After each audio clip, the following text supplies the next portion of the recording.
আমাদের অনেক ভাইয়েরা গুনাহ ছাড়তে চান কিন্তু গুনাহের পরিবেশ ছাড়তে রাজি না। টেলিভিশনে খারাপ জিনিস দেখে, হাতে তসবিহ আছে, টিপতে টিপতে বলে আস্তাগফিরুল্লাহ আস্তাগফিরুল্লাহ আস্তাগফিরুল্লাহ আস্তাগফিরুল্লাহ। উনি আস্তাগফিরুল্লাহ পড়ে আর তাকান হচ্ছে টিভির দিকে, ভূতের দিকে। তো আপনি চোখে জেনা করতেছেন আর বলতেছেন যে কত খারাপ দেখছো, নাটকের নামে এসব বদমাইশি, আস্তাগফিরুল্লাহ। তাকারিস তো আপনি ফেসবুকে মেয়েদের আইডিতে, মেয়েদের পেজে, আজেবাজে পেজে আপনি অ্যাড আছেন, যুক্ত আছেন, ফলো করে রাখছেন, লাইক দিয়ে রাখছেন, সেখান থেকে খারাপ জিনিস আছে।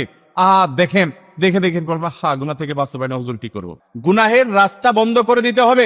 যারা কোনোভাবে গোপন গুনাহ থেকে বাঁচতে পারছেন না, পর্নোগ্রাফি থেকে বাঁচতে পারছেন না, হস্তমৈথুন থেকে, মাস্টারবেশন থেকে বাঁচতে পারছেন না, খারাপ জিনিস দেখা থেকে বাঁচতে, আপনি চাচ্ছেন বের হয়ে আসতে, ঈমান আছে ভিতরে, ছটফট করেন কিন্তু পারেন না, সাহস করে, হিম্মত করে স্মার্টফোনটা বিক্রি করে ফেলার, একটা বাটনওয়ালা ফোন নেন মাত্র 6 মাসের জন্য।